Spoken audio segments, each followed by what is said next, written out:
Netcasts you love. From people you trust. This is Twit. Bandwidth for All About Android is provided by CacheFly at CacheFly.com.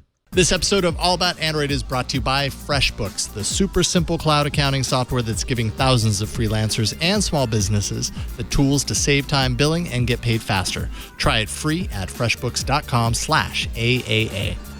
And by Quicken Loans, Rocket Mortgage brings the mortgage process into the 21st century with a fast, easy, and completely online process. Check out Rocket Mortgage today at quickenloans.com/Android.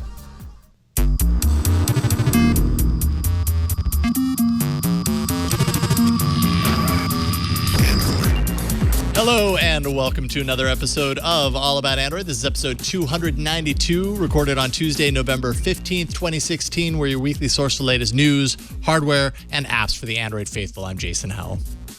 I'm Ron Richards. And I'm Florence Ion. Josh, you did it! You did it, man! He pulled it off. He pulled it off. Mr. Josh Windage is on the ones and twos tonight because Brian is not here. We appreciate your time, Josh. Ones and twos. That's right. DJ Mac and Josh is how he should be known. Maybe. Yeah. Hey, we have a new guest on the show. Someone we've not ever had on the show. We're super thrilled to welcome Juan Bagnell from Pocket Now. We just unwrapped him. He's shiny. Oh, look, we have a Juan. How's it going, man? I'm super excited to be joining you guys on the show. I've been a longtime fan, so I'm excited to be here to chat Android with you guys. Excellent. Awesome. We really appreciate it. Tell us a little bit about what you're doing over at Pocket Now. So I'm the senior editor. I'm tackling a lot of the smartphone and the video reviews that are going up on our YouTube channel. And for me, I'm nearing my 1-year anniversary at Pocket Now. That'll happen in January. And they brought me on as to be one of their nuts and bolts guys. So really digging deep into camera tech. We've started a whole new series really delving into audio performance, trying to nail down which phones really do offer some killer audio for those of us that are into music on the go. Yeah. And then just your all around smartphone, tablets, and wearable shenanigans. That's kind of our beat, and I'm happy to be a part of that team too. Right on. Well, we really appreciate you joining us tonight, Juan. We've got a lot of cool stuff to talk about. A little bit also touches on some hardware that you have in your hands. But we're going to be taking a look at the canceled Project Ara. We kind of have already talked about it, but when you put it that way, I know. Pour one out for Project Ara. We're going to celebrate its loss again. The leaky blue, the Le Pro, the Leaky Pro 3. The Leaky Pro 3, the HTC Bolt, the OnePlus 3T, launch of Daydream View, Google's new Photoscan app. I mean, we have so much to talk about. It never stops, I swear. Yeah, isn't that weird? The news cycle never stops. And I hope you're ready, Mr. DJ Mac and Josh, because it's time for the news. Warning, if your name is Ron Richards, this segment is probably going to be difficult for you. It's Android News.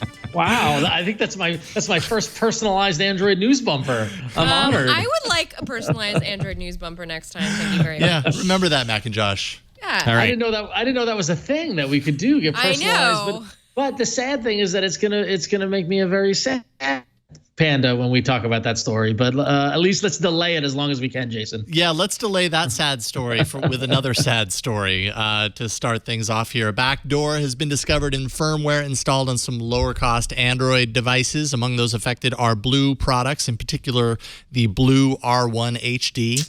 The backdoor was created by a Shanghai company called AdUps Technologies to help Chinese manufacturers track behavior for ad purposes. The data that's transmitted included personally identifiable data, things like phone numbers, call log, IMEI, location data, full text message contents, applications used by the user, all the this fights stuff. you've had with your significant other were read by somebody in China if you had one of these phones. These are Blue phones, which are always super cheap. Yeah, so Blue is primarily a lower end hardware manufacturer, I've never used one, but I've sort of never really been into using one just because I always felt there was something particular. I'm sorry to say this. I always felt there was something particularly fishy about them. Just a hunch, or I suppose it was a hunch. Because I mean, never they're a heard about them Florida from- company, so it's not like they're like a Yeah. we're used to seeing like a lot of these kind of lower to mid tier hardware manufacturers from, let's say, China or I've whatever. never seen one carried on BART. Let's put it that way. And Okay. I've seen. It doesn't pass the BART test. Yes. Okay. Well, Juan, have you played around with any of the Blue phones in the past? Well, yeah, actually, I mean, like Blue was one of those companies that we turned to before this year. I think 2016 became the year where we started blowing up cheaper handsets, mid-rangers and lower-end handsets. But before this year, Blue was one of those companies that we could turn to for those of us who wanted that super economical bang for buck, wanted something a little bit different. And that's why I think this news is kind of sad for some of the enthusiasts out there that liked them for those reasons. This is reminding me a lot of what happened with Lenovo a little while back, where certain pieces of software were sort of baked into the consumer experience that now we're left with questions and we're left feeling a little uncertain as to whether or not this is a company we should be doing business with in the future. Yeah, for sure.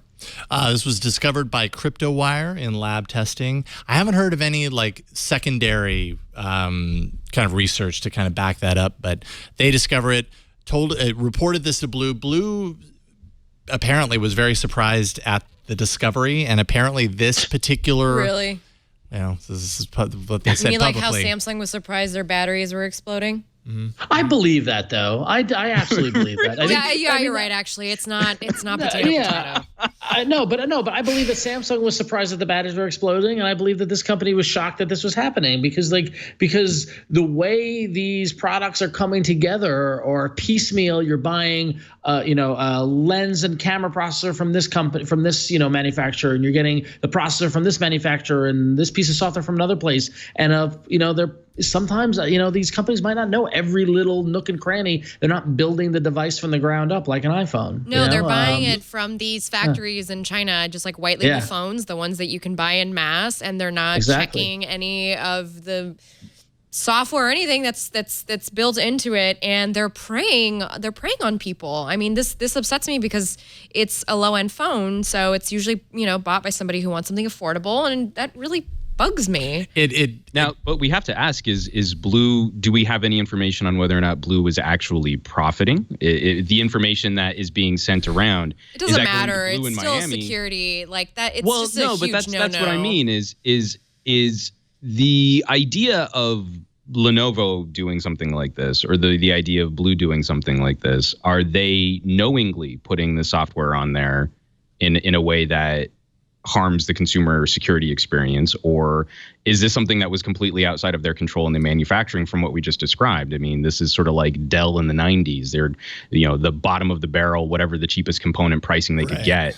And that's how we arrive at the pricing for a Blue phone. That's why these things are so economical. I feel that for the consumer protection, you're right. There's not a lot of difference there. But I feel as to whether or not someone might do business with this company in the future, that is an important question to ask. Like, were they actively trying to profit off of this user-generated data, or was this something that was completely out of their hands? And I'm not really sure that one is better than the other, but that might make up that might answer some questions for some people out there whether or not they would ever consider a Blue phone in the future. It could be one is better than the other, though. I just have to say because Lenovo has had a history of putting a lot of bloatware on their PCs and then selling out to consumers at a subsidized price. It's very possible, Blue is still a company, but it's very possible that they were just trying to, they were buying white label phones from China, sticking their logo on it and just sort of hoping that whatever they were buying, that it had passed their vetting process, and that's all that was good enough for them. I see a lot of this happen in cosmetics world. It's like you'll get a brand that they'll have their stuff made in China, and then it'll turn everything is. It turns seems out vetted, it's made and with it turns arsenic. out it's got arsenic or whatever. Like they don't have. or it's made by 6-year-olds. Right. Yeah. Right. Which even when you visit the factory, you can't always get like the full details of what's going on. Yeah, and that's what's really kind of hard about this, because Blue has publicly stated that it was incredibly surprised that it discovered this. Yeah. Immediately, Amazon removed, because Amazon was selling a large majority of these particular devices, at least here in the U.S. Amazon removed the listings because they have a policy against selling things that could harm its users. Blue had corrected the problem and Amazon is in the process of relisting it once they can confirm that the problem has been patched, which tells me that Blue at least has some sort of control over it because they were able to get in there and, you know what I mean? Like, it's strange that they would have the ability to remove it and for that to kind of couple with this, like, unknowingness that it existed. Yeah. You know what I mean? Like, and then also there were, the company that created the backdoor AdUps technologies, like they're quoted in this article. I mean, like they're legit. They're actively involved as well. Yeah. So it's like it seems as if and I believe the AdUps representative in the article said Blue is a company that just made a mistake. Like they didn't, they did their best to shield them from whatever blame, but how that got on or how that got through whatever process, and then what happened to that data. Like, where did it go? Like it's to help Chinese manufacturers track behavior, but what is that? What exactly does that mean, and where did that data end up? Probably we'll never find out, but clearly everybody's being transparent about the removal of it. And we want to be, allowing for them, this having been just an honest mistake, but when we're concerned about a company not being able to catch this kind of leak, that is ultimately super concerning. So, and it's also concerning because we have all these Chinese OEMs that are trying to make a play for the U.S. market, and this is not good PR for that. That's kind of what Chinese, I was going to say. There's a lot of confirmation that comes with something like this, whether it was intentional, whether there was like malicious intent there or not. It still confirms certain people's beliefs about the lower end, aspects of Android and how, well, if you're getting it for nothing, then, how can you even trust the device? Because you never know, they might be sending your data to China. And in this case, it actually was the case. And that's even funnier because, especially as I'm spending time with phones like the Mate 9, I've been getting a lot of those jokes like, oh, you're using one of them Chinese phones. And you're like, what? It's like Huawei, I would feel is a reputable enough considering they worked with Google and made a Nexus device. Absolutely. Right. Yeah. Yeah. But I mean, I'm thinking along the lines of, Xiaomi and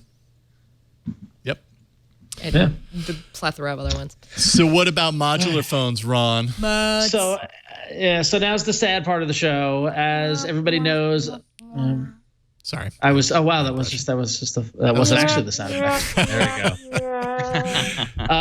So for the past couple of years, we've been tracking Project Ara through Google's their exploratory division, which was Google's modular phone. It was the phone that had the display, and then on the back there are all these little like Lego blocks that could snap on. You can snap on a bigger battery, and another camera, a projector, like all those various things. And Google canceled the project earlier this year. Well, the folks over at Fandroid got their hands on one of the dev kits on the phone itself, as well as some of the modules, and they published the full specs, so we had an idea of what kind of phone we never will get because Google's killed the project. But turns out it's it was running a Qualcomm Snapdragon 810, had 3 gig of RAM, 32 gig internal. Had a 5.46-inch display. Rear camera was 2.1 megapixel. Front camera was 5 megapixel, which is curious, but I guess that makes sense with the modular standpoint. And the usual kind of suspects that you would expect: you Type-C USB jack, headphone jack, all that fun stuff. But the main thing was that it is a modular phone, and as you look at the photos that we're showing through now, you could see the different modules that pop out. And you can move the camera, you can snap on another speaker, that sort of thing. This is like one of those great examples of a project that I thought had a ton of potential that now we're just lucky this isn't buried in a hole in Arizona with the E.T. video game from 1982. I was actually really surprised to see this get in the hands of Fandroid and be out in the wild. Like I'm wondering how they got it, but yeah. So what did you guys think of it? Want to know what shady dealings were involved? I know. in securing this phone. I mean, looking at the device, it seems like it's definitely a compromise over what we saw in the first year or two of kind of like what they were talking about, and they had kind of mentioned that over time they were kind of trimming back on the full body customization down to like this particular portion. The device actually looks pretty nice, I gotta say. Looks like, cool. Yeah, anytime I ever looked at Project Ara, whatever, that they were releasing, it really felt like patchwork to me, and I was like, yeah, okay, it's cool that it does it, but it just kind of looks weird and unfinished to me. And this came together pretty nicely. What do you think, Juan? No, I'm definitely sad to see this go, especially for just the fan of technology that I am, and I build my own workstations, and I wish I could build my own laptops, and to be able to design the perfect phone for me is something that would definitely appeal to me. But then also, like seeing these photos and how this all would have come together, I kind of feel like Google made the right play with where the consumer space is heading right now. Right. Where the flagship phone is kind of plateaued. I think a lot of users are sort of fine with a good enough device that covers all of the bases well enough. And I think the consumer choice aspect in giving people too many choices, if they couldn't get the performance up to spec, and then you had all these little modules and people were having to pick and choose and buy and fit and customize, that I think this is the wrong time for it. I still hope that another company maybe takes some of these ideas, though, because for the enterprise space, the ability to customize hardware like this for mobile devices could still be a really compelling business solution. But this is probably past its time for the consumer sphere. If this phone had come out a little earlier, maybe the sentiment would be a little bit different. But now I think you handle a Pixel, you handle a Samsung, you handle an iPhone, and a lot of people are going to feel like, oh yeah, this does what I need it to do. This does everything well enough. Mm-hmm. But see, that's the thing that disappoints me so much about it, is because I think that, you said that you'd love to design your perfect phone, and I think that this is something that could do that. But this also would allow you the flexibility to have the perfect phone for different situations. Oh, totally. Like if I'm in a scenario where I need extended battery life, I can just snap on every one of those to be batteries and run for 2 days straight, right? Or if I'm really into photography, I get a really high end lens and snap it on into the big square, or speakers or whatever, And the modular capability, I think, really allows you, instead of having a phone that does everything kind of good, allows you to potentially build a phone that does a couple of things really, really well when you need it to. But I've had lots of conversations with folks who are like, if this ever made it to release, like, would you carry a bag of modules? Like, how would that work? But I completely agree. I just don't feel that there's anything in the current sphere of modular phone design that we can't accomplish with a better application of USB-C. Like, if I need battery life for days, I can get like a camera grip, pop it on there, sort of Lumia 1020 style. We've solved some of these problems already that I'm not sure in this day and age, until we see some radical change in how smartphone hardware is handled, that do I need a better camera than the one that's on the Pixel or the Mate 9 or a P9 or something like that? I feel like we've kind of peaked as to what we can do with smaller sensors. So if I need more battery, I know a lot of people that are already investing in, portable batteries and chargers, and I've got solar kits, and I've got a number of solutions that work for everything. It doesn't matter what device I'm using or if I'm with friends, like the battery on my Ara isn't going to charge up my friend's, my friend's phone. If I carry a small little brick with me, I kind of become a more valuable member of the team. Yeah. And I think it by no means was this ever anything but a gimmick. And I don't think that this would have taken the smartphone world by storm and become the de facto phone that everybody uses. I think this definitely would have fallen under the techie hobbyist maker kind of world. Oh, yeah. But I like having those options. It's the same people who get really excited by Lego Mindshares or whatever the thing is, or Minecraft, or like all these things that you can build stuff with. Like that's who want this. And there are some companies that are still pursuing the idea of modular phone devices. I know there was one company, I forget the name, but they make the case that snaps onto a phone and allows you to snap on modules. And they had Kickstarter successfully, and they're talking about shipping, and they've got a couple of different phones that they support, and they're adding support to more phones. X-Pack, that's what it was. X-Pack, yeah. Well, this is absolutely, though, why I hope this idea doesn't die. That just because Google is walking away from it, I feel that there's still a number of opportunities where specifically customizing hardware off of one sort of unified platform is still absolutely a viable business decision. But I think Google's big push over this year has been, how can we push more consumer? I mean, walking away from some of the more developer-focused devices that they put out there, some of the more enthusiast devices out there. And this is absolutely the wrong time for Google. Doesn't mean that another company can't pick up this idea and run with it and make a ton of cash doing it. Right. And I agree with you. I think Google's got to focus on mass consumer mainstream acceptance. But I think the jury is still out on modular phones, but it's not looking good. I mean, Flo, you're the one who, at least that I know, out of the three of us, who had the Moto Z and got to spend some time with it. And is that a phone that you like the modular capability of that, or do you think that modularity is a gimmick that we don't even need? I like the modularity of the Moto Z, but my problem with the Moto Z extends beyond. It has nothing to do with its modularity. It's just so the modularity wasn't. It's an incredibly hot phone, and it's not the most. It's not in a good way. Hot. Yeah, no, it gets way too hot because it's so skinny, and you're supposed to attack stuff onto it, and I don't like that. So the Z Force did a little bit better with that. It was funny, like it's a little bit of extra surface area and girth helped quite a bit. But it gets super heavy when you pack on like the power pack. So I don't really want to. I actually don't want to carry that with me when I go. Right. To but events the power and stuff. pack on the Z Force is like, we've got 4 times the battery. Precisely. It does last for a really long time though, which is nice. Oh yeah. But you need the slap-on battery with the Force a little bit less. What problems are we solving with modularity on a phone that already has a really respectable battery? That's a fair point. That's a fair point. But then, and then I think about, the Hasselblad lens and what kind of a letdown that was. Yeah, that was certainly not had a cool factor moment. About it, but it wasn't the best implementation of that sort of technology. So we have a ways to go, but I think actually Moto's doing it the right way. Yeah, we'll see.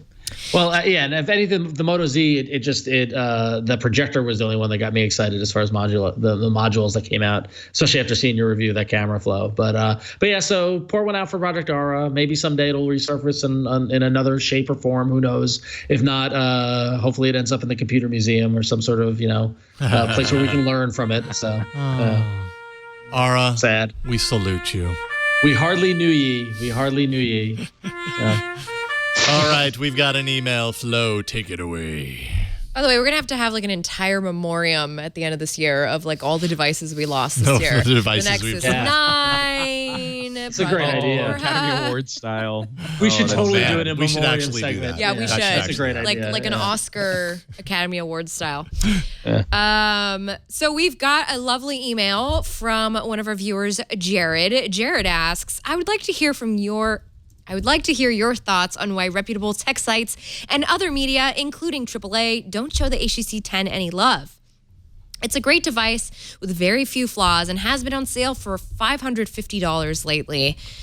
At those prices, why isn't it mentioned alongside the S7, Pixel, and V20 as a phone that should be considered for someone's next purchase? Well, Jared, I will tell you that after my own experience with the LG V20, I'm not entirely sure that I would suggest that phone to people to buy if they were buying it because of its cameras. But HTC 10, I mean... HTC? Sorry.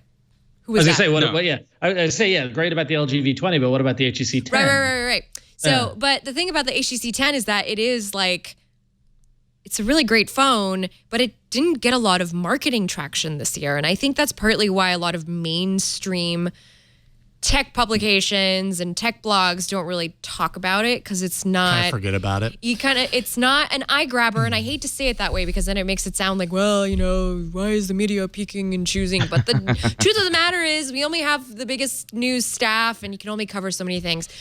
But that said, the HTC 10 has actually been discontinued at a couple of carriers. And when I was working on the smartphone buying guides for Android Central, we did include it as a phone that you should consider, the best non-Samsung phone to consider. So there's that. Yeah, I set my sister up on it the past May when it came out.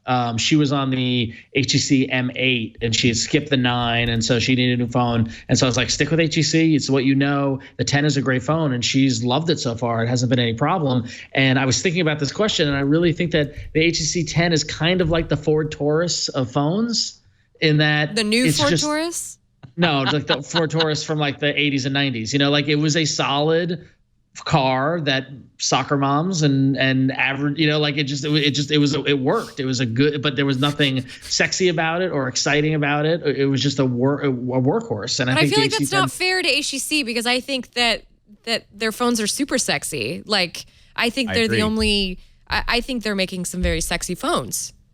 I think there's lots of sexiness, but nobody's talking about them. But there's no sexiness is off the well, charts that's with because HTC. nobody's talking about HTC. That's the problem. No. Except but it's a Vive. chicken. It's People a are chicken and talking the egg, about though, HTC because we've been talking about the Vive. HTC is making its resurgence in other areas. Precisely. But I completely agree with one of your very earliest points, Flo, in that we have limited resources. We just put out our After the Buzz. So we revisit phones after 6 months just to see how they aged. And the HTC 10 got a glowing review in that sphere too. Just coming back to it, getting to spend some time with it, especially for music fans. I still think the V20 is the better fit.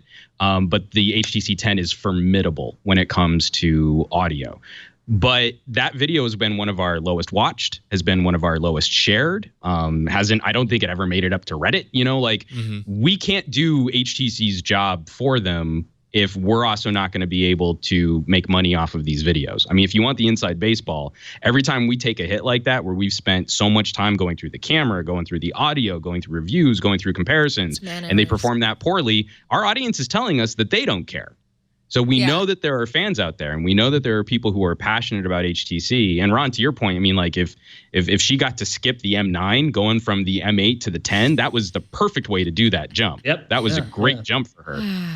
But we've moved on. And I think right now for our enthusiast circles, the HTC 10 was a tough talking point against phones like the Axon 7.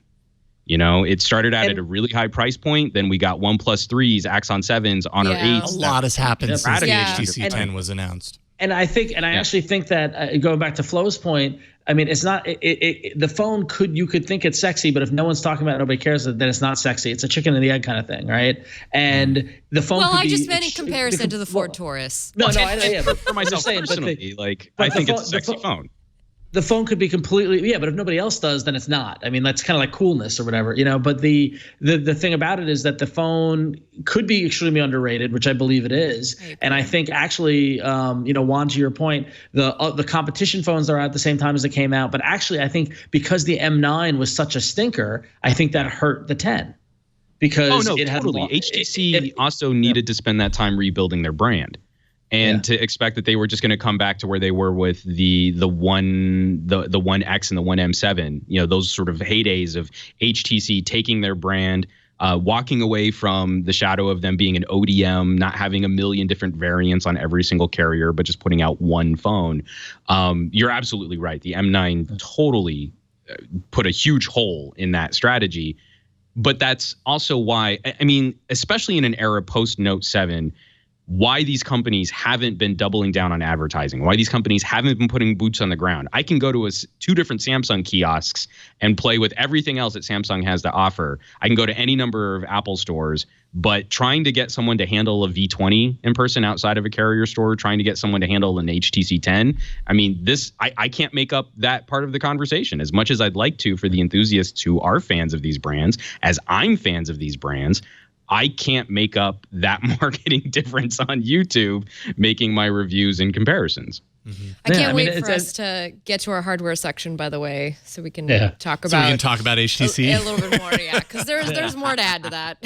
All right, well let's put a pin on that. Yeah, let's do that. Let's pick that up at hardware. But first, let's pause for a message from our sponsors as we thank FreshBooks for sponsoring this episode of All About Android. Listen. It can be such a struggle to race against the clock, to wrap up your projects, and you're trying to tackle endless amounts of paperwork. Welcome to the world of freelance work. I've been there. I think everybody here has been there. It is challenging to be a freelancer, but luckily our friends at FreshBooks believe the rewards are also worth it. FreshBooks has launched the all-new version of their cloud accounting software, and it's definitely worth checking out if you are a freelancer or a small business owner. It's been redesigned from the ground up and custom built for exactly the way you work. Are you ready for the simplest way to be more productive and organized? FreshBooks has got it. And most importantly, FreshBooks help you get the one thing you need to get paid quickly. All right. The all-new FreshBooks is not only ridiculously easy to use, it's packed full of powerful features. You can create and send professional-looking invoices in less than 30 seconds. There's no formatting or formulas, just really simple, clean, professional-looking invoices. You can add your own logo and color scheme so that your invoice reflects your personal brand of your freelancing or your company. When you email a client an invoice, FreshBooks can show you whether they've seen it. So you can put an end to that guessing game as to whether or not your invoice is making it to the right person, or if they even know it came in. There's nothing worse than waiting for that. It's great to get that kind of confirmation that's been read. You can set up online payments with just a couple of clicks and get paid up to 4 days faster. They also have the super handy deposit feature, so you can invoice for a payment upfront when you're kicking off a project. So listen, if this sounds good to you, if you want to simplify your freelance business or your small business, FreshBooks is offering a 30-day unrestricted free trial to our audience. To claim it, just go to freshbooks.com/AAA and enter All About Android in the How Did You Hear About Us section. So go to freshbooks.com/AAA and start your 30-day free trial. Get paid quicker, get better control of your business, and we thank FreshBooks for supporting All About Android. Thank you, FreshBooks. All right, It's time for some hardware.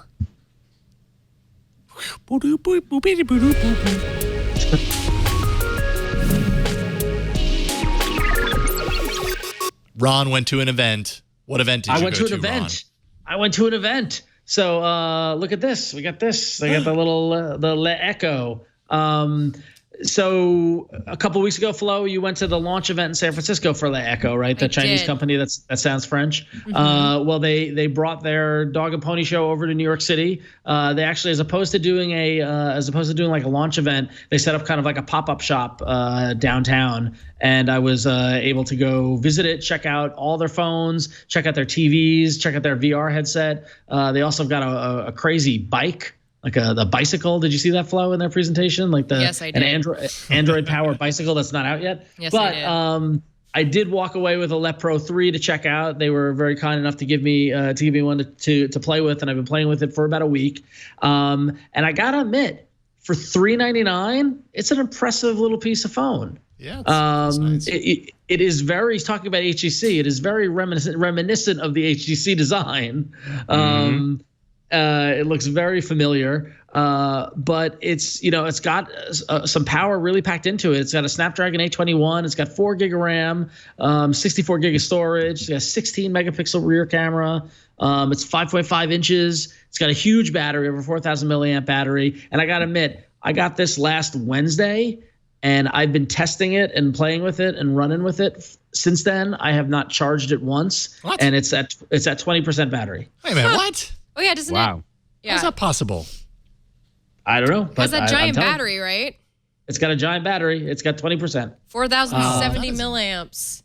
Yep. That's impressive, man. So very impressive battery life. And Also the has fact an that IR blaster. it does have an IR blaster that ties into the TV. I love that.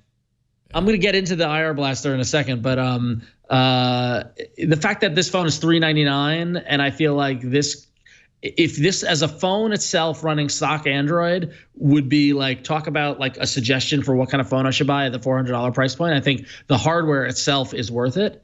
That said, their competitive advantage of the Le Echo ecosystem or whatnot that's the thing that makes me pause a little bit. And Flo, I don't know if you agree or not, but or Juan, if you had a chance to play with these phones or what you think of them, Yeah. but a whole big portion of the walkthrough that I got was about how we've got the Le Echo store and we've got content and like really pushing aside. Yeah, and all this sort of stuff. And they've got a custom UI that's on top of it. And they've got a lot of their own baked in, I don't want to say bloatware, but baked in apps to access these stores. And they have a live app that's got live video and all this sort of stuff. And it's just kind of stuff that's like, the phone is great. You don't need this content layer, I don't think. It was kind of awkward because the guy walking me through the phone said, "It's like, oh yeah, and if you buy the TV, the phone and the TV work together. Like you can control the TV with the phone." I was like, "Oh really?" I'm like, "Is that through Chromecast?" He's like, "No, you have to have the phone in order for it to work." And I was like, "Okay." And then I walked over to the TV, and the TV guy showed me how the phone works with it. And I'm like, "Yeah, how's that working?" And he's like, "Oh, Chromecast." I was like, "Oh, okay." Also, but Yeah. So their whole content platform is baffling to me, but as a device, I thought it was really impressive. I don't know. Am I the only one? Flo, have you had time to play with it, or what do you think? Meh. Yeah.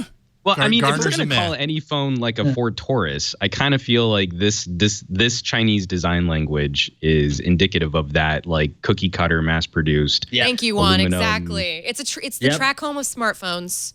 Yes, exactly. Which, You can Juan, kinda see all maybe the little living boxes. in the valley, you might know a little. I'm sorry. Yes, I shouldn't be talking about completely. the valley that way, but No, I mean, like, what is impressive, especially if you can pick it up on one of these Le Mans sales, is Le you're getting Mans. ridiculous hardware for like $300. Right. But that's also, you know, been the big challenge, I think, of this year too, is I want to get away from some of these Chinese software layers. Like they are Yep. creating environments for user bases that don't translate well to Western unnatural audiences. interface environments. true. I am coining Yep. that. Totally. Unnatural interfaces. I think that's totally accurate. Totally fair. I mean, playing with this phone and going through all the layers of like, not only do I have to log in with my Google account, but then they want you to set up a Leco account and all this sort of stuff. And I don't want any of this. Isn't Yeah, I'm content not doing that anymore. Yeah, it's not content that I can only get here. It's not content, and even like when I was playing with the TV, their TVs run Android TV, which is cool, and they've got the whole Echo ecosystem, and you can install apps from it and stuff like that. But then you scroll down one more row, and then it's just the Google Play Store. So Which why- I wanted to just go straight to the Google Play Store. Right, exactly. I want to go straight to like a Netflix. I appreciate that they are working on this world, like to take over the world ecosystem with you know content and the screens that we actually use to consume that content. But I'm in an era right now personally where I'm trying to diversify some of that usage a little bit. I don't like the idea of being under one sort of global entity of, you know, from phone to TV to the bicycle I ride. I understand what they're trying to do, but I also worry that if I get too caught up in this ecosystem, if I start to rely on those services, weren't there recent news reports that they're burning through cash right now, that the current rate that they're trying to promote these services, broker these licensing and content distribution deals, and undercut pricing for phones this powerful, doesn't seem like it's going to be sustainable. So I wonder what part of their strategy falls apart first. Right. Like, how long can this last, basically? I haven't had time to look at it to see if you can unlock the bootloader or not, or if it's the kind of thing that you can just buy it and then install Cyanogen or something. Not that I recommend anyone does. I'm sure someone is going to figure that out at some point, but I don't know if I actually recommend anybody to buy it because it just seems so weird with the content platform.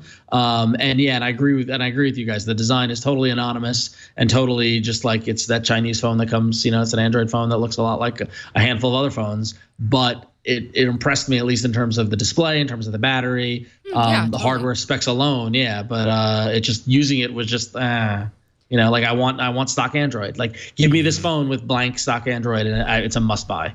Yeah, agreed. Well, So then, let's talk about phones that have their own little design language. The HTC Bolt, which I have right here in my hands. the HTC Zane Bolt, No. because he's involved in the marketing on this. Good, Yes, because good for it's so him. fast. I know, it's so quite fast. frankly, he should be involved because he was in the Olympics. And what do you do after the Olympics? You go on your press tour. You get a bunch of You get money from you get a phone companies to be in their named after ads. you. I mean, good for you, Sam Bolt. Although the other day I went to Google the HTC Bolt and I ended up with the HTC Thunderbolt in the results. Right, because that was such a And it popular brought back phone. memories. Boy, did that bring I back remember some that memories. phone, Jason. Now, I remember fun that. fact, y'all, this is actually a member of the Thunderbolt family. So it's the Bolt, though. It's not the Thunderbolt. Right, because are they worried about like brand confusion with Apple there with Thunderbolt? No. Yeah, I don't think so. I mean, I don't know. I mean, they call Samsung phones Galaxies. So anyway, all right. This is the phone, the HTC Bolt. It is really very much tuned to HTC's design language. It's very futuristic looking, in my opinion. I forgot to take the sticker off. Forgive me. But I love this matte finish. I love the fact that this reminds me of sort of a want to say a tuned up Huawei Nexus 6P. That's kind of what it feels like. It's a little heavier though, a little more dense. And one other issue about the HTC Bolt is that it gets very warm when you're using it, especially when it's plugged in to the point that it's very uncomfortable to hold. Also, because of its size, you might find that you're constantly putting your pinky, like, because I tripod my phones when I'm cradling really big phones. I tripod them like this. And oftentimes my pinky will cover the microphone right there and my Snapchats will be silent. Oh, no. And then I have to redo them again. It'll be filtered. Yeah, exactly. Which, can't do that to my Snapchat Would not peeps. want to. Let's go down to the specs just very quickly. So it's got 3 gigs of RAM, 32 gigs of storage, 60 megapixel rear-facing camera with optical image stabilization, 8 megapixel front-facing camera, 3200 milliamp battery pack, 5.5-inch Super LCD 3 panel that's Quad HD. However, I will say there's a little bit of light fraying around the edges, which I'm a little bummed about. It's also IP67 rated, but I have not tested any of that. And actually, I'm just looking at these notes, and for some reason, I feel like that 67 is not the right number. I want to say it's 57. I think it's 57. It's 57. But it is the first submergible unibody aluminum yes, phone. because I am reading off the notes, but I remember from my meeting My at bad. HTC, it's 57. My bad. Good job, Jason. You know, My doc doing all the work for Putting it us. all Is together. that part of the All About Android drinking game where someone says, like, good job on the notes, and then we all take a drink or something like that? I wish we don't always get alcohol, which we should because this is the night show. And, Seriously. but anyway, Kombucha is technically kind of alcoholic, right? I did have kombucha today. I got a little buzz. It was great. Oh, I love that brand. Anyway, so a couple things though. You notice I didn't mention the processor. Okay, so this thing is running 7.0, so it's running. You can turn it on. It's the sensitive material's not gonna. It has gross, disgusting Sprint apps all over it in Sprint, like branding oh my gosh, it's That way just, I can show here. up. Here, just There we you're go. fine. I'm in now. I just couldn't get in because of the fingerprint. I was really excited up until just now. I'm not hiding anything. Yeah, so you can go through the app drawer. So it's got this, like, you can change that Sprint background, but the annoying thing is that you have to like sign into your HTC account and then like get themes set up, which is like WTF, mate. And also I haven't scroll down, Jason. Is even the calculator app theme Sprint? They're all like yellow themed, right? Yeah, look at that. Oh, by the way, did you notice it has DraftKings? Go It back, does show the install? DraftKings. It comes preloaded with DraftKings, y'all. That's gross. Well, Thank you. They paid- It is gross. They probably paid for It's that. kind of sleazy, but I blame Sprint for all of that. Now, here's the thing where Sprint still kind of cripples HTC. Here's the kicker, y'all. It's running a Snapdragon 810, which is fine. I mean, that's a 2-year-old processor at this point, but I'm just sort of, it's older. But it's not fine. It's not fine. I mean, and it's because just listen of to your criticism about holding the phone while charging and it gets way too hot. And what last HTC phone did we experience that had some similar complaints? the M9, which had the Snapdragon a 810. little bit. Precisely, but also the issue is that because the whole reason it has the 810 is because it's for Sprint to sell people on its new LTE network. And apparently this chip, from what I understand, this chip is the only one that supports that band for Sprint. And that just seems like a very limited thing for HTC. Now, I'm working on the full review of this right now, so I don't want to spoil everything on All About Android, but I do think that this, I really enjoy this phone. It just reminds me of, a really like nice person who has a job like killing puppies for a Microsoft. living. Like, I don't know what to say. Like, I don't know what to say.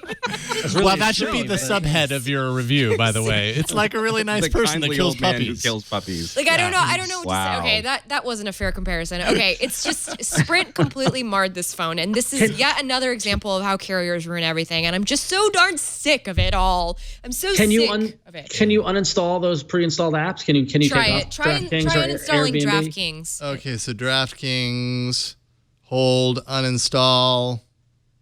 Yay. Okay, so at least you can Okay. uninstall it. Sorry, I'm Oh, bringing that's up my good. Thunderbolt. Wow. Oh, is that what you ran away to go get? Remember when people were complaining about how big the Thunderbolt was? Those are good times. I mean, the Thunderbolt is thick. Don't get me wrong. It's got junk in the trunk. Look at that thing. Wow, look at that. Wow. But didn't it need it because the battery would only last like 15 minutes or something if you connected it to... the glory days of smartphones. Yes, it really Look at that. Look at HTC Sense. I haven't seen that in so long. Look at that bottom.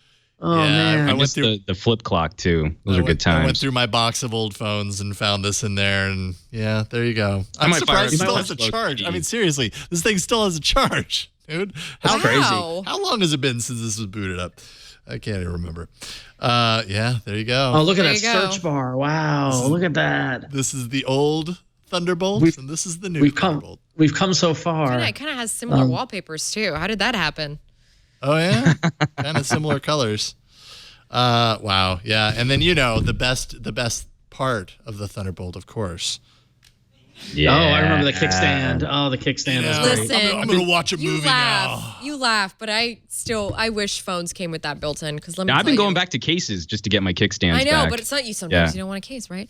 Anyway, this HTC Sorry, Bolt didn't mean to retails for hijack it. $600 at Sprint or $25 a month. I just want to say in closing that I really like this phone. I have it kind of gives me a good glimpse of what we should be expecting from HTC next year. So, because everything about this phone is pretty grand, except for the fact that it gets super hot because the processor inside is slightly. Nah, I've Is what been it is. super conflicted about this phone. This has been a rough one for me because How do you when we feel? first got the leaks or the rumors were starting to post about HTC coming out with this hardware, I was really hoping for that HTC-ified Pixel, which we're getting kind of close to some of those numbers, like the 5.5-inch screen and sort of the general form factor, a chin bezel that actually has stuff down there, so it's not just wasted space. I was really hoping for that. Having started to play with it, I think some of the design decisions are ultimately going to frustrate me out of making this device a top recommendation. I mean, first of all, their strategy for headphone audio is exactly not how I think we should be doing USB-C audio. I haven't tried it yet, so to be quite honest, because I'm still in the throes of reviewing. No. The quality is good. The quality is very good. We would totally expect HTC to come in clutch on that. But what I mean is, while we're watching Apple get rid of the headphone jack on one line of phones where your ear pods are no longer going to play nice with your MacBooks, like that's just a thing that you now have to have separate headphones between Speaking your of laptop ecosystems. and your phone. Exactly. I am a little less angsty about losing the headphone jack in USB-C land because I feel USB-C will be a proper standard. If I want to plug USB-C headphones into a laptop, tablet, You'll be able to. smartphone, I'll be able to, except for the USB-C headphones that came with the Bolt, which don't play on any of my other that's a phones with bummer. USB-C ports. And it didn't come with a headphone adapter because obviously HTC wants you to use their buds, but none of the other adapters that I've had with USB-C seem to play nice with this phone either. So I'm stuck with their earbuds at the moment. And this is exactly not how we create a standard. This is the opposite of a standard. This is a proprietary piece of hardware which is going to be locked to this phone. And when I lose those buds, I'm kind of SOL until I can come up with something else. You have to buy And so you have to buy a new me- pair from HTC.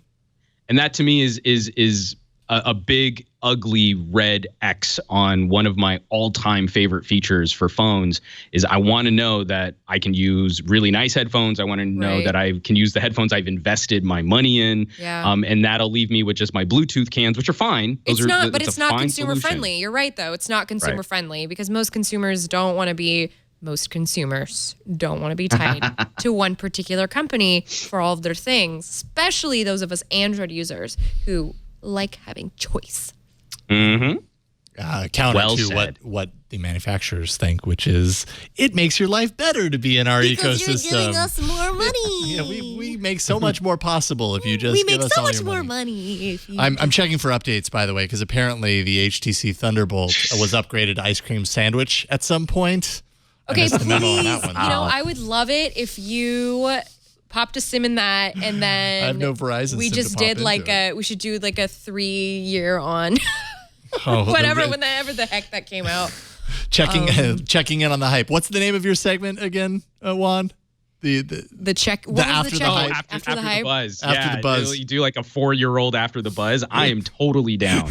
We can make that happen. There we go. Well, we've got the hardware. Anything's possible. Oh, you guys. So we have one more hardware story to cover here. Real quick here. OnePlus had an announcement today, unveiling of the OnePlus 3T, which is kind of an incremental upgrade to the OnePlus 3, minor upgrade. New gunmetal color replaces graphite. It's got a Snapdragon 821 processor. Of course, that's the same that you'll find in the Pixel phone. 6 gigs of RAM, so very nice there. 64 and 128 gig storage options. 128 gig storage option. BT Dubs is only, I believe, $40 more. Oh, that's or nice. Something like that. You do instead that. of 100. Do that if you're thinking about it. Just a FYI. 3,400 milliamp hour battery, up from 3,000. Very nice. 16 megapixel Samsung front facing camera replaces the 8 megapixel front facing camera, so better for your selfies. Display is still 1080p AMOLED, although because they're sticking with AMOLED, I'm assuming that might mean eventually Daydream compatibility, because that's one of the requirements of the Daydream spec. But they didn't announce that, so that's just speculation. November 22nd in the U.S. and Canada on the OnePlus site for $439 to start. And then November 28th in the EU. Nice improvement. I mean, it's kind of incremental, but those are actually pretty I miss the OnePlus awesome X. upgrades. I wish they would give me another OnePlus X, a nice, cute little, little metal phone. Guy. You know, maybe in a cute color.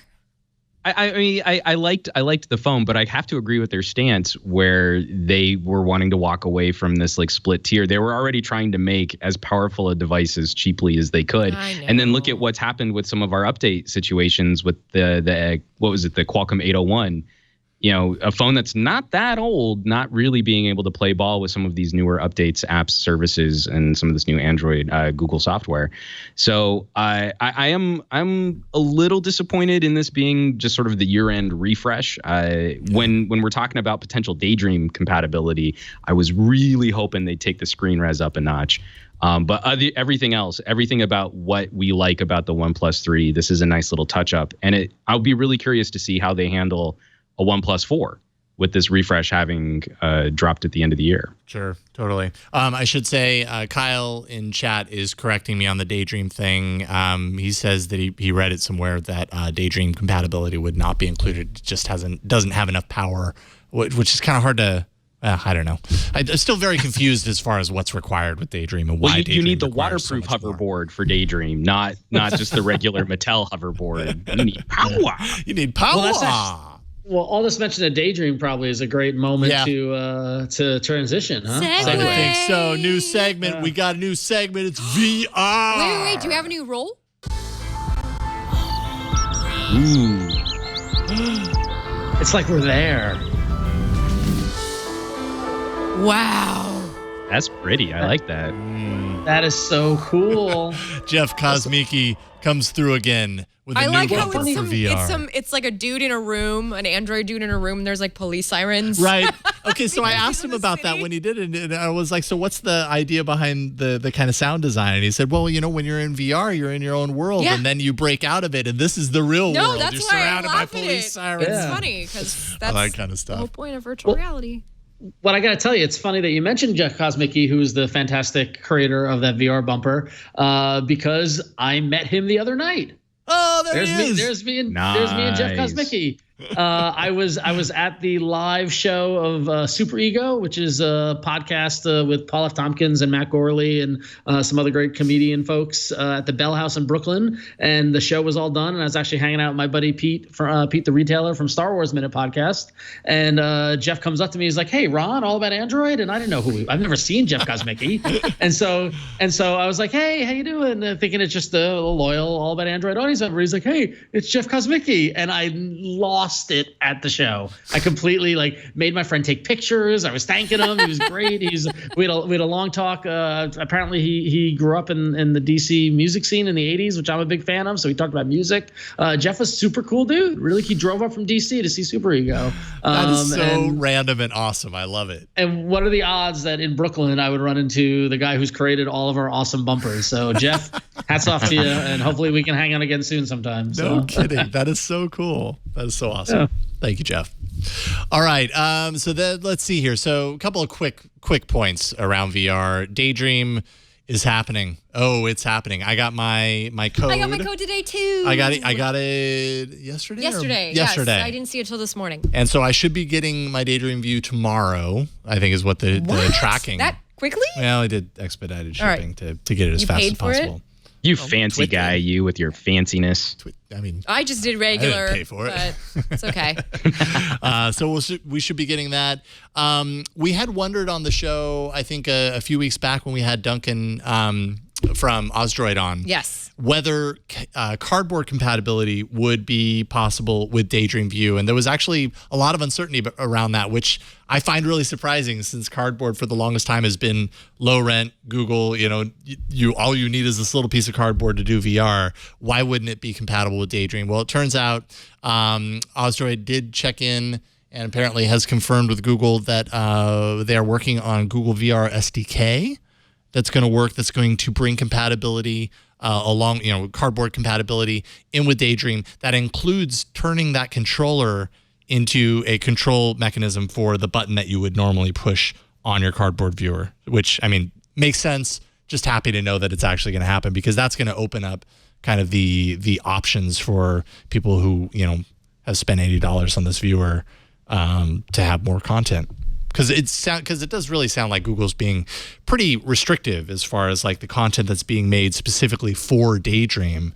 At least this gives you Isn't that great though that they're doing that? I think that isn't it better than being like, so, who wants to throw some content our way? Come on, let's go do this. Kind of how it was with cardboard. So at least you have the option, I suppose. It was that way with the Gear 360, the Gear VR as well, in my opinion. Yeah, but really, just sort of the surprising aspect that these two teams weren't working together. I know. I really thought the Daydream team was going to be like, the evolved Super Saiyan version of the cardboard team, and separate camps apparently. That's the joke about Google, or at least the way that my husband explained it to me, is like the way that the hierarchies are at different businesses, companies, business units. Yeah, just the way like things are.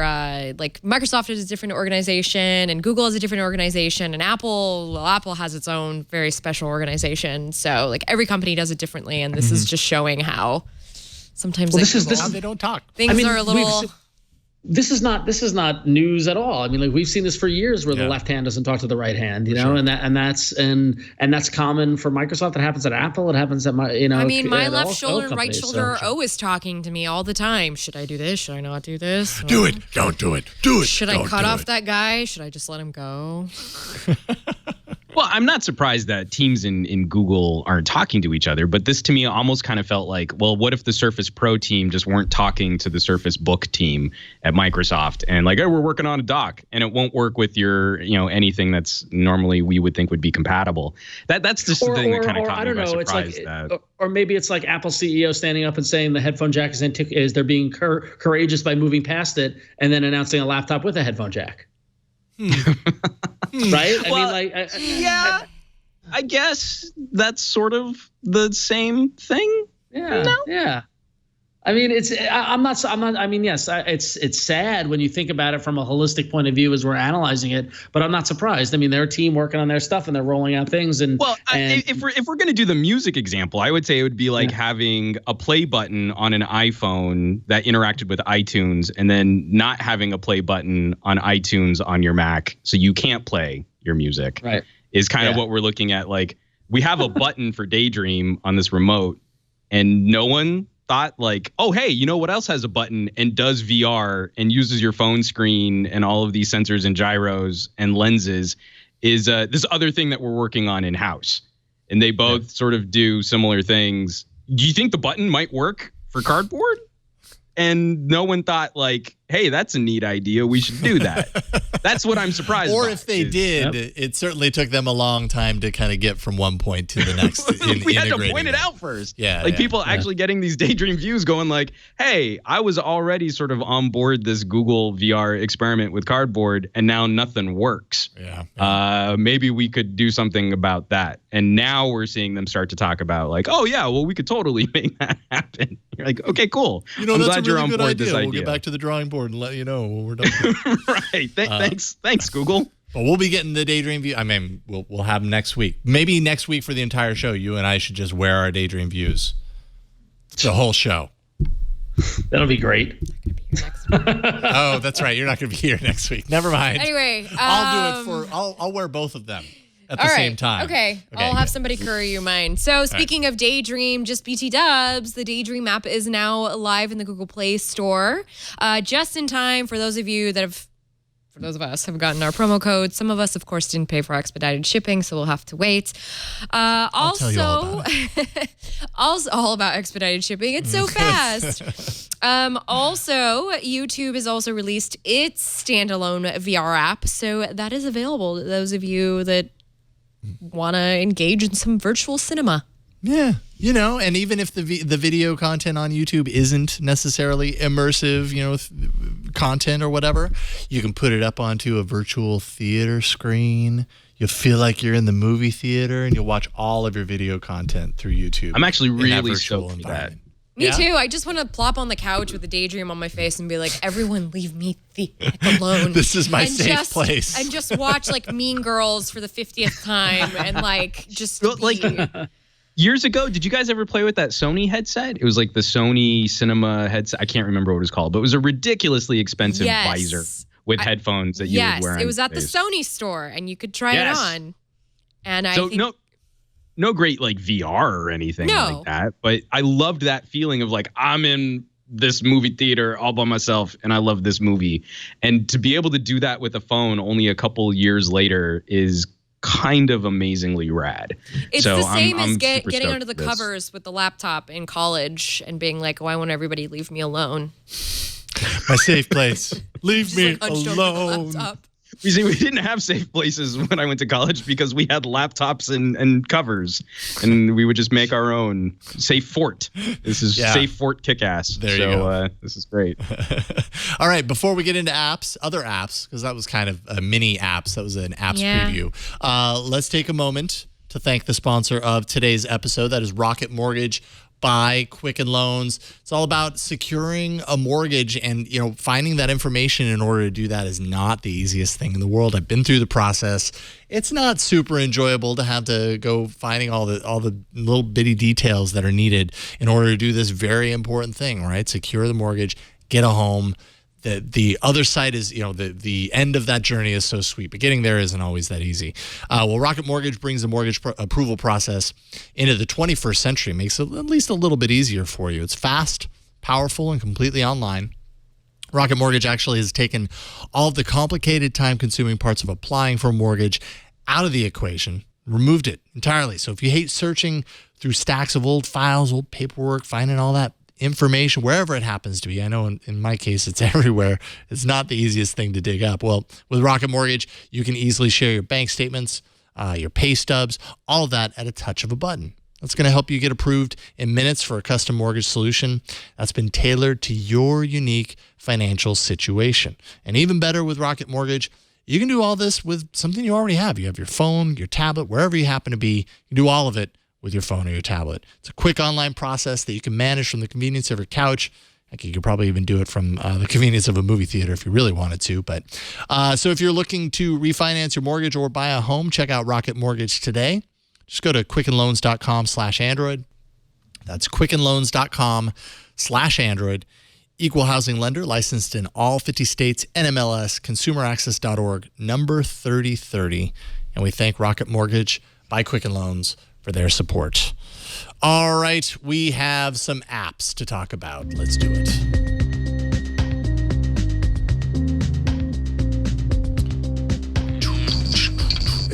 Are you a Play Music subscriber, Flo? No, I You do Spotify? I do Spotify. Okay. Yeah, so I'm still locked out of my Play Music account because Me too. I have too many darn devices. I gotta give them a call, but it's a pain in the butt. Yeah, but those of you that do use Play Music, some good news today. Google rolled out an update. The update now includes new machine learning, which helps determine what music you might want in different locations during the weather. Let's say it's raining. Maybe you want to do a little, Sarah McLachlan. Just trying to remember how to pronounce her name. That's it. There's also, it also will learn based on your habits, like what kind of music you like to listen to. And the new Google Play Music app offers passive offline caching of music that you have listened to so that things can load a little bit faster when you're on the go, which I thought it was appreciate. I thought it was already doing that. So did I. Yeah, because I found that songs that I listened to a lot when I went to airplane mode were still available like months ago. So I'm surprised that this is part of the update. But hey, whatever. But I will say that as a Google Play Music subscriber and user, this is a great update. I like seeing what it is. But I will pay more money to have them get rid of the entering beast mode song radio suggestion, because they have having fun, having a cocktail party, and then there's beast mode, which is just always makes me cringe. But I like the idea. I have noticed the machine learning kick in about the weather. And based on habits, like being here, in New York, it's cold and rainy, and it actually, I should go to it right now to see what it's suggesting, but it was suggesting contextually aware stuff. I also did notice that as I'm using Google Play Music more and more with the Google Home, there's some smarts in there that are I've been saying just play an artist, and it's playing the songs I want to hear versus random deep cuts. Like I'm taking note of which songs that it's actually serving up. And I don't know if that's part of the machine learning or based on my listening habits or whatnot, but it's playing the right stuff, which is one of my big complaints about Google Play Music, the radio stations in the past. So I think these updates are welcome. These are awesome. I'm just not a radio person. I don't know. Let's see. So here we go. On my Google Play Music, it says Tuesday night. I've got from your recents. These are things you listen to often. I got recommended new releases. I've got stargazing because it's nighttime, and I've also got unwinding, where it says it looks like you're home. Here's a deep cut kickback with the Velvet Underground, Arcade Fire, Galaxy 500, and more. Wow. Yeah. Oh, okay. All right. So that's the kind of stuff I'm getting most excited about, is sort of tailoring the location and the time to the experience, where, taking my favorite bands, but then it's 11 o'clock at night. So instead of just whatever random songs I might like from that band, maybe they are trying to dig into the tone, to the tempo, to the amplitude of those files, and trying to serve me up something that's a little bit more context aware. And this is absolutely where I'm getting stoked for some of these artificially intelligent plugins to these services. Mm-hmm. Yeah, and as I scroll further down the page, there's recommended playlists for bedtime, as well as one called Feeling Moody, where the first playlist suggested is Another Lonely Night in New York, which is like, wow, that's very specific. Oh. So I'm not lonely though. We're watching you right now, and you're alone in New York. I know. It's Enjoy very weird. this song. Yeah, it's very odd. But I'll take it. I dig it. And I also like on at least the app is great. And I know we're talking more about the app, but on the web interface, they really minimize the recent activity. Like when you loaded up Google Play Music on the web app before, it just screamed at you, this is what you've been listening to recently. And now it's like, oh, this is what you recently listened to, which I'd rather minimize that and maximize discovery and other stuff. So good updates. Yeah, who wants to live in the past? Yeah. I don't know. I look at this and I fear it because my kids use Google Play Music, and I worry that the things that they're used to, they're 3 and 6, but they know how to maneuver the current UI, and I know they're going to look at this and be like, I can't find it, whatever it is they're looking for, because it's just so different. But that's fear of change. That's not your problem, Google. That's mine. I'll get over it. For fans of Meghan Trainor. What's that? For fans of Meghan Trainor. Yeah, there we go. My music list is now polluted. For Jason's daughters. Thanks a lot, kids. But this is really cool. So Google has a new app called Photoscan. We can show it off here real quick here. I'll go ahead and launch it. So Photoscan is all about taking, you know what these are, right? These old little printed photographs. They're not digital. They're not like. Is that like a new screen? That it's like a bendable display. It's a really what thin, is that? flexible display. Whoa. Let's see. Let's do a picture of me holding a G.I. Joe toy in Christmas. Oh, which one is that? Is that the Rattler? That is that's the Rattler. Nice. I wanted that. Oh wow! bad. I'm so amazed you knew that, Ron. Yes. That was Oh yeah, no, I got some deep GI Joe knowledge, Jason. Okay, so I'm gonna go ahead and take the initial picture. I'm trying to do this also. Should you not do it with flash on though? Because look how. This is the app. Oh. So now I go to these 4 points, and when I do that, reflections and all that stuff change on the image, right? And so it takes the initial image that I took, and then the 4 corners, which is shifted perspective. So those reflections, those light points, all that stuff shifts around, and it opts and it smashes it all together to opt for an image that only takes the dark points of all those places. And you end up, it's a little overexposed, to be honest. So if I kept the, Yeah, that's why I was worried about the flash. Because if I kept the flash off, it probably wouldn't be as overexposed. Yeah. But You no longer have a face. yeah, well, and it's worse on the stream, I might add. It's actually, I think my display is just a little too bright. There we go. There, I see. That's Little bit that's not better. so bad. But That's anyways, pretty cool. This reminds me of like a Microsoft Garage app. let's see here. Let me see if I turn off the flash and do it again. But you see, right? Like you see that reflection that you see right there? See how it's like the reflection comes in when I move? It ultimately taking it in all those other spots is going to kind of pop that out of the view. I see. Hopefully. Why can't you just hold it over it though? Well, if I did that, I could be getting reflections from different points.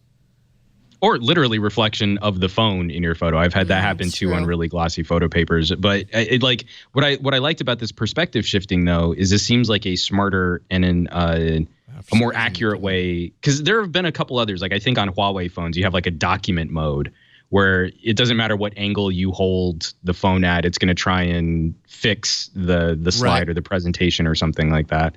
Stop So trying to actually fix me. giving the phone more info though, this is a pretty savvy way to do it.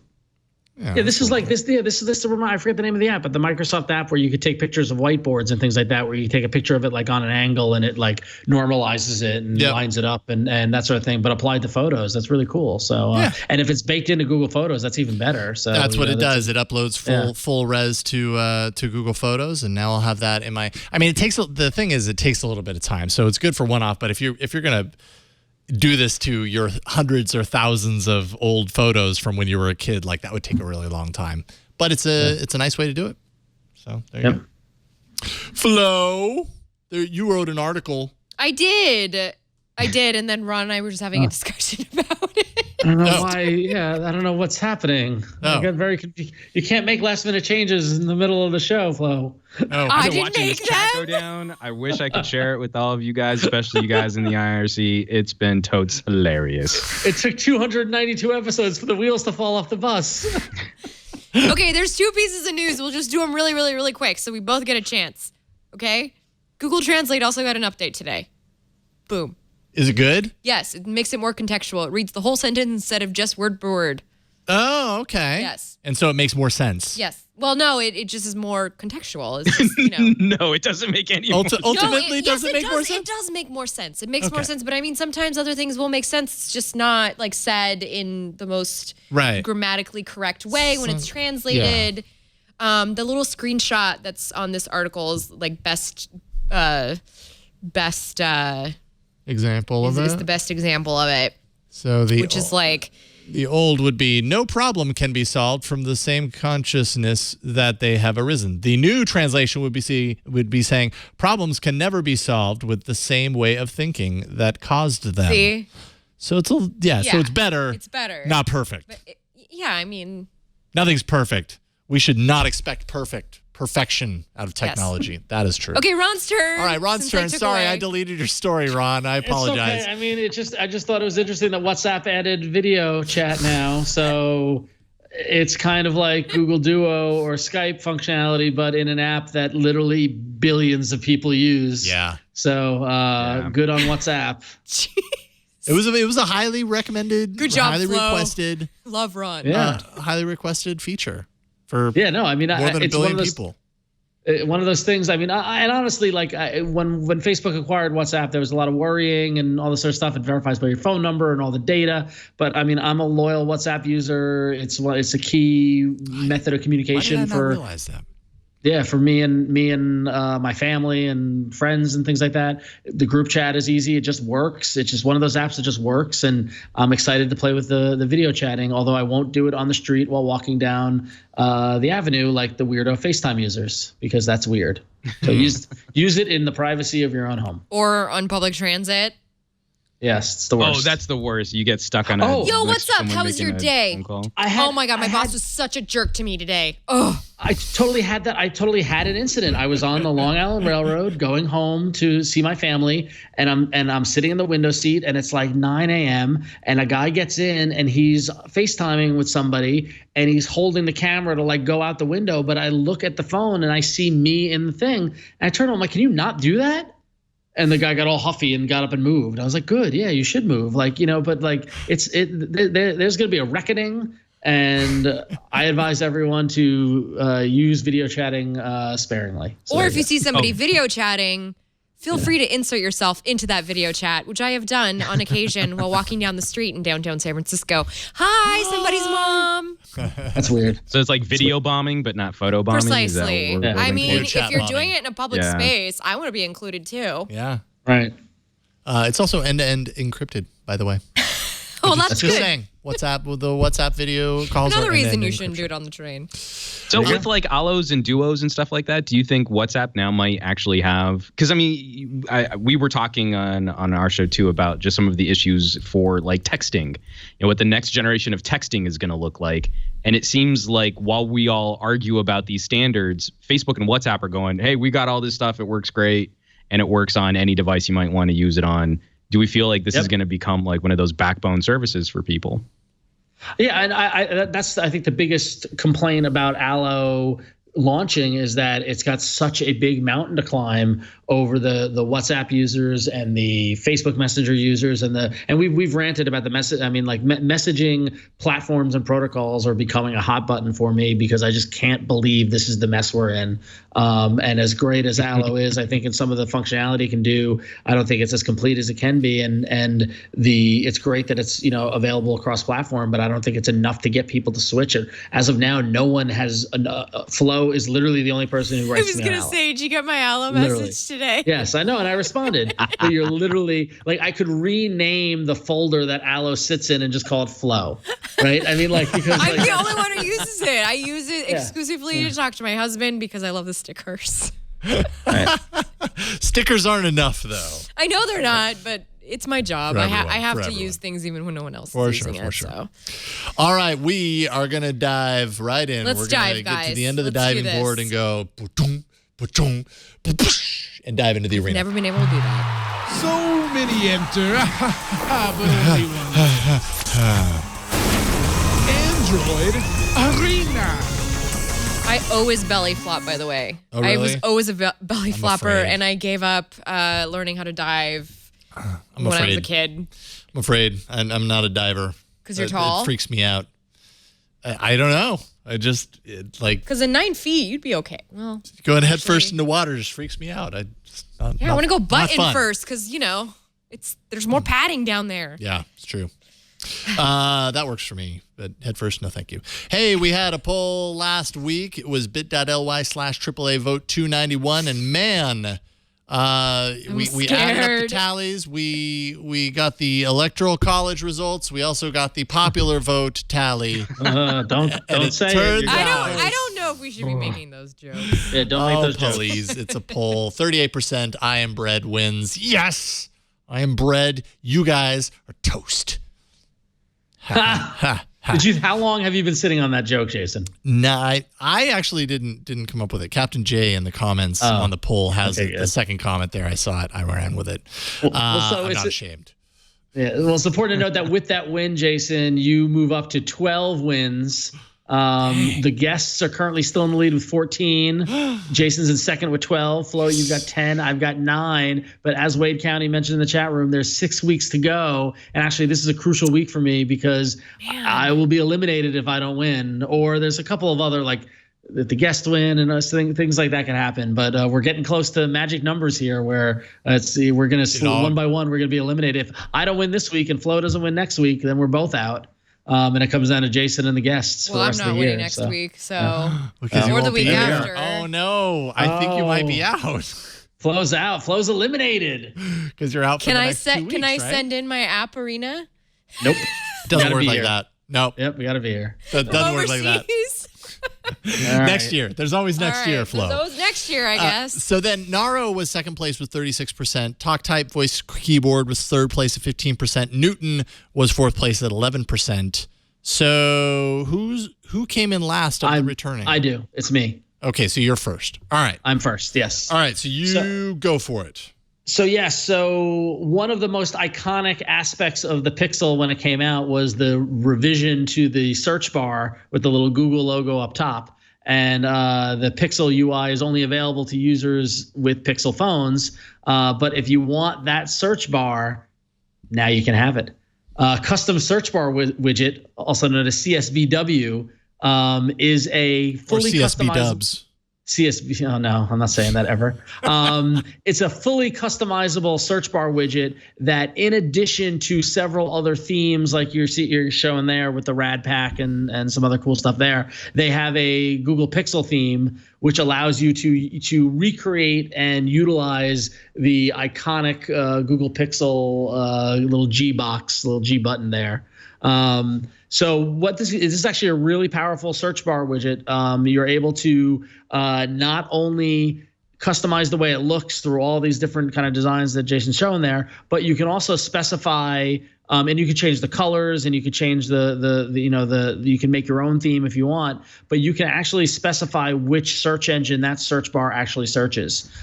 So, let's say for some reason you don't want it to be Google, you want it to search through, Amazon or your Gmail or Google Play Music if you're always searching for music, or let's say you don't want to use Google at all and you want to use DuckDuckGo. It has support for DuckDuckGo, which is a great search engine.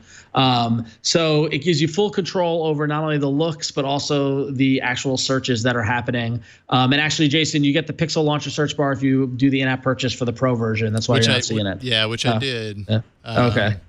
So I'm trying to let's see here. Actually, have seen this happen. Yeah, there it is. There it is. Oh, dang it, I keep doing that. So I've got it all up there. Yep. Let's go ahead and apply, and then I can go down here. And you place it. And I probably want to here. I'm going to create a new page over here. There we go. Okay, I'll go ahead and place it. Widget. Custom CSVW. There it is. There it is. It's as if I've never used Android before. And there it is. So now you can resize it the same way. Yep, there you go. And boom, now that's your own personal Google Pixel search widget. There it is. And you can change you can make it look at any color, it's totally customizable, which is very, very cool. So, and look at all the search engines that you can add. You can add Wikipedia. You can add Bing if you feel so adventurous. But yeah, it's really, really, really powerful and gives you a little more control over that search bar widget. I found myself hating the search bar widget when they first added it, but now it's the kind of thing that I do utilize a lot, and being able to give options of different search engines to search off of, I think is a smart idea. And then also some of these themes are just really, really cool. So if you want to make your phone look unlike anybody else's, this is the way to do it. So it's cool search bar widget, CSBW, free in the Google Play Store. It's got an in-app purchase. How much was that in-app purchase? I forget. It wasn't expensive. It was like $1.99 or something like that. Yeah, so totally affordable, and you help support an independent developer while you're at it. $1.99. Yeah, $1.99. That's nothing. So go for it. Less than a cup of coffee. So so customize your search bar widget with CSBW. Works on not just Pixels, any phones that are running Android 4.03 and up. So that's a lot of phones. So there you go. Alrighty, CSBW. Alrighty then. At one time in my life, he was a hero of mine. Flo. Really? Yeah. Jim Carrey? More Ace Ventura. Man, actually. I was great. My cousin let me watch that when I was young. I really appreciated that about him. It's been, I've been thinking about how to start off my app arena like all day, but I'm just going to say it. My app is about the government. It's about politics, and it's called Countable. And the whole point of the app is to hold Congress accountable for the decisions it's making. Now, the way it works is you plug in your address, which I know might seem scary because you have to sign up for an account with this service. It does allow you to sign in with Facebook, though, if you want to do it that way. It doesn't post anything on your behalf, so you don't have to worry about that. But basically what it lets you do is you could choose your issues that you care about. You know, I obviously care about the state of California, and select those things, and it'll give you a aggregate of the issues and the trending bills that are in those categories that you're interested in. When you find something that you feel particularly passionate about, let's pretend it's the economy right now. I'm trying to find something like not incredibly partisan. So let's see, what can I find? Oh, land management. There we go. You did that one's safe. Okay. It's loading. So what it will do is we'll give you a full rundown of the bill, kind of the way that you would when you're voting, when you're reading through those giant pamphlets that they send to your house. So this is $32 billion for federal land management in the EPA. Yay or nay? Select your yay or nay. It corresponds to your account. You get to read to see what other people are reading. Here's what Linda and Ethan have said about this bill, and why they believe that they should be in favor for it. And here are people who are against it and why they're against it. And then below, it gives you the overview of the progress of the bill, a tab for everyone's opinions, which just basically expands those comments from above, and any extra details, if it's been enacted, if it's been passed, when it was passed, and if your representative voted on it. So it'll give you your representative's name. I did not vote for this man to be my representative, but he is. But anyway, so that's the kind of nice thing about this app is I already have an opinion about it because it's right there. It shows me everything that's going on in state houses. Cool. Yeah. And I want to thank, I got about 5 tweets about this app actually last week. So I really appreciate everyone who passed along this link. It was perfectly timed app suggestion. Excellent. Well, I could say it was maybe too late, but Wah, wah. It's an Android app, which is why I brought it to the arena. No, but I am stoked to see that though, because Accountable. I am that cranky guy who every time I'm sitting down to like angrily tell someone they're wrong on Facebook, lately I've been trying to take those rants and ship them over to like elected officials instead of just like screaming into the void of social media. Just like my congressman's not really on Facebook. He's not really going to see this, but I do have a phone number to his office. So if I want to be heard, then that's where I'm going now. So any way to streamline that process, get more info on what's going on around you, that is actually pretty cool. For sure. Well, thank you, Juan. Juan likes my app. saying. What about you guys? I do. You never like anything I bring to the arena. I've been getting cranky and political. I mean, not just with what's going on in this election, just with all of the issues facing, especially technology. Because I think a number of people would agree that neither political side has done a good job of handling technology issues over the last couple of days. And I kind of feel like it's up to us on this show and then the people who would watch this show to get more involved in the discussion, because we're the ones who actually know about this stuff. We're the ones that they should be turning to answer some of these questions. We are the people to come to if you want to know anything about Android. That's what we do. That's why it's called All about Android. That is Countable. Is the name of Countable. the app. It's Countable. free. It's in the Google Play Store. And they just pushed out an update because some peeps were... They improved it. Oh, no, they didn't put out an update. Just kidding. Never mind. Never mind. Check it out. Countable in the Play Store. All right, so let's see here. Juan, I have your app installed. Go ahead and talk about it, and I'll show it off for you. Boom. I'm gonna hopefully kind of keep the guests alive, because I know like the hot thing in the way that people handle their media are a lot of these auto awesome style editing, quick clip. You let a computer take over and cut up your photos and videos. But one of the things that the Android ecosystem was lacking for a really long time was a good, solid video editor. And not just something that can trim an individual video, but something that you have a proper timeline where you can import clips, you can import music, you have the ability to add titles and graphics and transitions between your clips. And Power Director has been this has been a huge app for me personally, because I do work a lot with media on the go. So it's rare that I ever completely from start to finish use a mobile device to finish my work, to do a video review or to do a video or something like that. But this has come in handy so many different times when I need to cut something up really quickly, or I need to produce something while I'm out and about.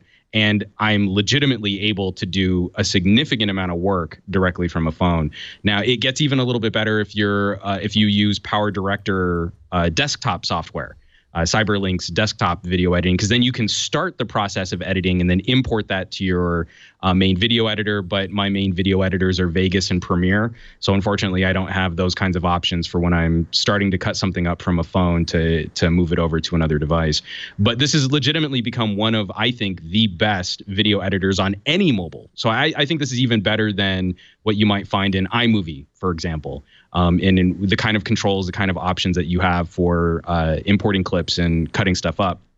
And these developers have been surprisingly active, because I know a lot of like Adobe apps. We see a lot of traction on iOS versions of Adobe apps, but sometimes the Android stuff can feel a little stagnant.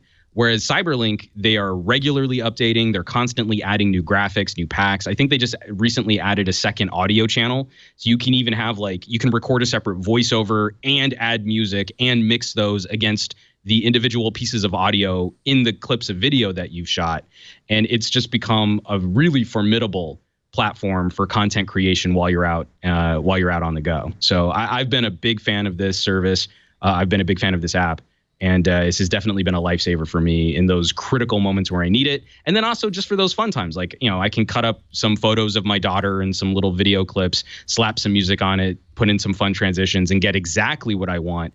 Because the way I tend to shoot, I tend to sort of spray photos and videos when I'm going out and doing family events and stuff. So an auto awesome style delivery typically doesn't really do what I want. But here I can actually pick exactly what I want to do, chop it all up, and export it. And on a reasonably powerful phone, anything made in the last 2 years, the rendering and the exporting is surprisingly quick. And I think they just recently added bitrate controls too, so you can even make higher quality videos out of your stuff, and it just cost you a little time in rendering.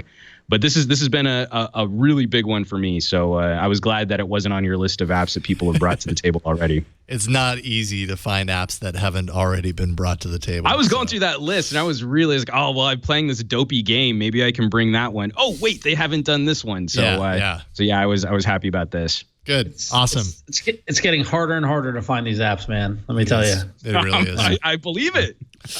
Yes. Power Director is the name of the Oh my gosh, app. it's from Cyberlink. That's what I thought. Cyberlink Power Director. Very cool. Great way to, as you could see while you were talking, you just tap the plus and drops it down on the timeline and gives you kind of those basic edit controls. And just once you start digging into a few of those little adjustments, you can just slap stuff into the timeline, but then you can trim the individual clips, you can add transitions, and that kind of stuff I thought was really, really cool, that they made it easy to do on a mobile screen, on a phone screen. So I think the free version will slap a watermark on there, which that's kind of a bummer. But I want to say it's like $6. So, use your Google Rewards cash and unlock it and support the developers, and you'll end up with a pretty robust mobile video editing solution. Nice. It's called Power Director. All right. My app it's kind of, Ron, a little while back, you brought an app, I think it was called Dactyl, that allows you to use your fingerprint reader to take pictures. And now we're starting to see some more apps kind of come out that allow you to do different things with the fingerprint reader, especially in light of the fact that on the Google Pixel phone, you can do a swipe down on the fingerprint sensor, and that will pull your notification shade down, and then you swipe up, and that'll hide it. So it's starting to kind of integrate, use the fingerprint reader for more than just security. Now you can do things with it. Well, this is an app called Fingerprint Gestures that allows you to kind of get in there and do some customization on how. I know where you got this app. You can control things. You do? Yes, I do. Okay. The Google Play Store? Don't think I don't read the RSS feeds. Of what? We'll talk. Okay. Sorry. I can't even remember where I got this. I wish listed. I'm just joking with you. Sorry. Go on. Let's see here. No, it's all good. Single tap. So basically, single tap, double tap. You can do a fast tap, which is like a swipe, and that's if you don't have the Pixel phone and you want to say, set your fingerprint reader up to do the same thing that the Pixel phone does on bringing down the notification shade. You could do it in there, but let's do double tap because that's the easiest one to kind of show. And I can go down here and I can do any number of things to assign to the double tap. In this case, let's go ahead and I don't know, toggle. Well, we'll open the notifications panel. And then we'll go. That's enabled, and then I just double tapped, and there you go. Double tap, and it reveals itself. Double tap, and it reveals itself. You can go in there and assign, like I said, a single tap, a swipe, and a double tap, and you can do all sorts of things with it. Revealing the power button menu if you want that to appear. Scrolling, you can use that only with rooted devices to scroll through like pages and stuff like that. Use that fingerprint scanner to scroll up, scroll down, that sort of stuff. And you could assign it to an app if you like, turn on the flashlight. Really, it's whatever you want to do with the fingerprint gestures. You can do that. So the app is called Fingerprint Gestures. It is free. I was looking for a way to pay to remove the ads, and I could not find it.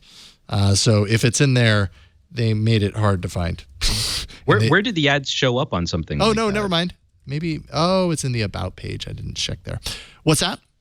Where did the ads show up on something like that? Is it just in the control area of the app? It's not like something weird pops up in your notification shade? No, I've had nothing like that. It's just in the app settings right here. Like basically when you're running the app, setting it up, you've got that little ad down at the bottom there. Oh, gotcha. That's pretty much all I've seen. But now I'm realizing if I go into About, I can donate. I don't know if that actually removes the ad though, which is kind of a bummer. I would happily pay to remove the ad. So there you go. Anyways, Fingerprint Gestures, check it out, and put that fingerprint reader to use, other than protecting everything on your phone. That thing, whatever. Let's see here. So we've got 4 apps: Custom Search Bar Widget, Countable, Power Director, and Fingerprint Gestures. Place your vote, bit.ly/AAA vote 292, bit.ly/AAA vote 292. Place your vote. We'll check in on it next week. What are you voting for, Josh? What is boy. What is Josh going to vote for? Don't succumb to the pressure, Josh. Don't succumb to the pressure. I mean, I live the closest to you, by the way. Most powerful app. I'm just saying. Power. I mean, it has power in the name, so. Yes, he votes for Countable. It's because I threatened him. Yeah, I got no back. You were the first to ask him. Dang it. I wish I had asked him because I live the closest to him. She does. It's true. Which is true. Awesome. All right. Good. I think that's a very good vote. Juan, it's been awesome having you on the show. Thanks so much for being our guest today. Really appreciate it. Yeah. I've been. This is super great. I hope to join you guys again in the future. We will gladly invite you back. We'd love to have you back sometime. Tell people what parting words of wisdom. Where do you want people to kind of follow your work? Anything you might be working on right now? Absolutely. So most of the content I'm producing is going up on the Pocket Now YouTube channel, then also pocketnow.com. I have to plug, we just finally redesigned our site after 10 years of the same sort of web interface. So definitely check out the new pocketnow.com. And then you can catch me on Twitter and Instagram as @SomeGadgetGuy. Just recently, we were finally wrapping up our Mate 9 coverage, a phone that I've been very excited to go hands-on with.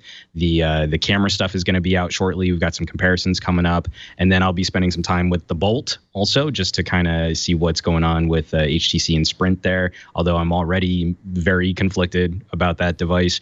And then our normal slate of super in-depth camera and audio reviews, the real camera and real audio reviews. You will find no one who goes deeper into camera performance and audio performance than what we're currently tackling over on Pocket Now, is the shameless plug that I'll throw out there for our own coverage and content. No one. I mean, we're doing 15-minute videos on camera performance in a variety of shooting scenarios as consistently as we can. Yeah. So you can also go back and compare.